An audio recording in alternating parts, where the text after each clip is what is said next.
নমস্কাৰ পুনৰবাৰ সকলোকে ডিজি ইনফৰমেশ্যন চেনেললৈ স্বাগতম জনালোঁ। ইতিমধ্যে মুখ্যমন্ত্ৰীয়ে নতুনকৈ ঘোষণা কৰিছে যি অৰুণোদয় আছে অৰুণোদয়ত প্ৰায় 40 লাখ মহিলাক ইতিমধ্যে নতুনকৈ অৰুণোদয় প্ৰদান কৰিব বুলি কৈছে। কাৰণ ইতিমধ্যে যি অৰুণোদয় আবেদন হ'ব লাগে ইতিমধ্যে তাৰ যি বাছনি হৈছিলে যদি আপোনালোকে সাবমিট কৰিছিলে তেতিয়াহ'লে বাছনি হৈ গৈছে। ইতিমধ্যে আপোনালোকে জানে যে প্ৰত্যেক ৱাৰ্ড হওক বা প্ৰত্যেক জিপিটি হওক এটা কমিটি বনাই দিছিলে 4জন বা 5জনীয়াকৈ যি কমিটি দিছিলে সেই কমিটিয়ে ইতিমধ্যে সেইসমূহ যি লিষ্ট আছিলে আপোনালোকৰ যদি আবেদন কৰিছিলে আপোনালোকে যদি ডকুমেণ্ট সাবমিট কৰিছিলে তেতিয়াহ'লে সেই লিষ্ট ইতিমধ্যে তেওঁলোকে ভেৰিফাইৰ কাৰণে এমএলএ তাত পঠাই দিছে আৰু হেতু যদি ভেৰিফাই হৈ আহে তেতিয়াহ'লেহে আপোনালোকে অৰুণোদয় লাভ কৰিব। গতিকে এই অৰুণোদয়ৰ ফৰ্ম আপোনালোকে কেতিয়া কোনে লাভ কৰিব সম্পূৰ্ণ ডিটেইলছ আপোনালোকক জনাম। গতিকে আপোনালোকে ভিডিঅ'টো সম্পূৰ্ণকৈ চাব। তাৰ লগতে সকলোকে এটা ৰিকুৱেষ্ট থাকিল আপোনালোকে যদি নতুনকৈ চাই আছে চেনেলটো সাবস্ক্ৰাইব কৰি ভিডিঅ'টো লাইক আৰু শ্বেয়াৰ কৰি দিব।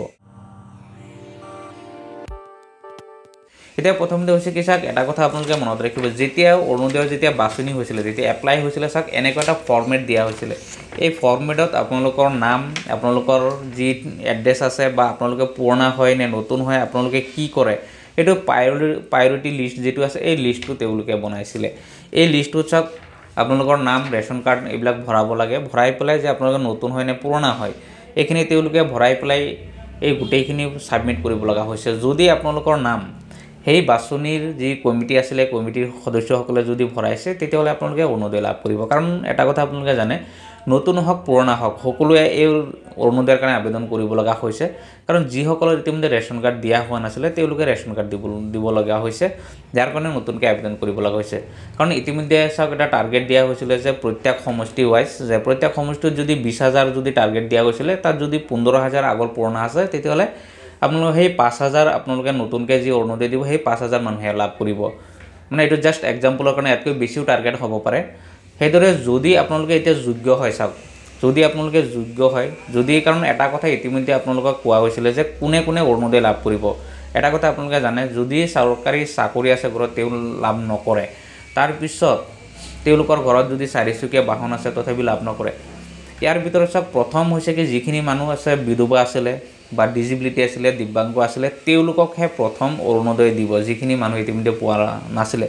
কিন্তু এতিয়া মুখ্যমন্ত্ৰীয়ে নতুনকৈ ঘোষণা কৰিছে যে 40 লাখ মহিলাক ইতিমধ্যে সামৰি ল'ব। গতিকে আপোনালোকে যদি আবেদন কৰিছিলে প্ৰথমতে কথা হৈছে কি আপোনালোকৰ সেই ভেৰিফাই লিষ্টত ইতিমধ্যে পঠাইছে নে নাম যদি পঠাইছে তেতিয়াহ'লে আপোনালোকৰ নামত এটা ফৰ্ম আহিব।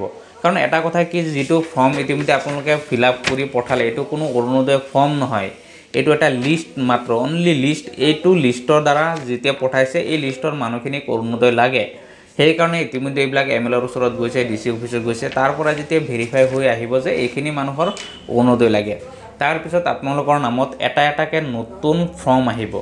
যেতিয়া আপোনালোকে এই নতুন ফৰ্ম আহিব যদি আপোনালোকে সেই নতুন ফৰ্ম লাভ কৰে তেতিয়াহে আপোনালোকে অৰুণোদয় লাভ কৰিব।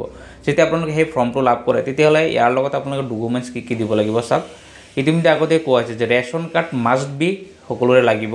তাৰ লগতে আপোনাৰ Aadhaar card bank passbook voter ID এইখিনি লাগিব কিন্তু ইনকাম চাৰ্টিফিকেট নালাগে। ইতিমধ্যে অসম চৰকাৰটো নালাগে বুলি তাৰপিছত নটিফিকেশ্যন জাৰি কৰিছিলে। গতিকে আপোনালোকে ইনকাম চাৰ্টিফিকেট নালাগে আপোনালোকৰ ration card Aadhaar card voter ID bank passbook এইখিনি লাগিব। আপোনালোকে এইখিনি ৰেডি কৰি ৰাখক। যেতিয়া আপোনালোকৰ নামত এই ফৰ্ম আহিব আপোনালোকে সেইটো ফৰ্ম ফিল আপ কৰি ছাবমিট কৰিব।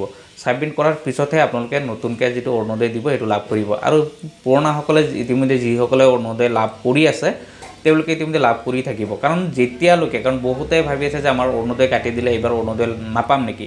কিন্তু কি হৈছে চাওক অৰুণোদয় কোনে লাভ নকৰে পুৰণাবিলাকে যদি তেওঁলোকে যিটো কমিটি বনাইছিলে সেই কমিটিয়ে যদি তাত ৰিজেক্ট কৰি দিছে কিবা কাৰণে আপোনালোকৰ ঘৰত চাকৰি আছে আপোনাৰ গাড়ী আছে বা কিবা কাৰণে যদি তেওঁলোকে ৰিজেক্ট কৰি পঠাইছে যে এইখিনি মানুহৰ অৰুণোদয় নালাগে তেতিয়াহ'লে সেইখিনি মানুহে অৰুণোদয় লাভ নকৰে কাৰণ সেইখিনি ইতিমধ্যে ৰিজেক্ট কৰি দিব। গতিকে আপোনালোকৰ যদি আপোনালোকে নতুন হওক বা পুৰণা হওক যদি আবেদন কৰিছে আপোনালোকে নতুনখিনি আপোনালোকে যেতিয়ালৈকে ফৰ্ম নাহে যেতিয়ালৈকে আপোনালোকৰ ভেৰিফাই কমপ্লিট নহয় তেতিয়ালৈকে আপোনালোকে লাভ নকৰে। কিন্তু পুৰণা যিকেইজন আছে যেতিয়ালৈকে এই ফৰ্ম নাহে আৰু যেতিয়ালৈকে আপোনালোকৰ এই ভেৰিফাই কমপ্লিট নহয় তেতিয়ালৈকে আপোনালোকে অৰুণোদয় লাভ কৰি থাকিব। গতিকে আপোনালোকৰ যদি এনেকুৱা কিবা প্ৰব্লেম পাই আছে যে অৰুণোদয়ৰ কাৰণে আপোনালোকে আবেদন কৰাৰ পিছত আপোনালোকৰ সেই লিষ্টত নাম আছেনে নাই বা আপোনালোকে ভেৰিফাই হৈছেনে নাই আপোনালোকে কেনেকৈ গম পাব সেইখিনি মই নেক্সটত আপোনালোকক সকলোখিনি জনাম। গতিকে আপোনালোকে এনেকুৱা কিবা যদি প্ৰব্লেম পাই আছে আপোনালোকে ভিডিঅ'ত কমেণ্ট কৰিব। নেক্সট আপোনালোকে সেইখিনি আপোনালোকৰ সলিউশ্যন কৰিবলৈ চেষ্টা কৰিম। ধন্যবাদ।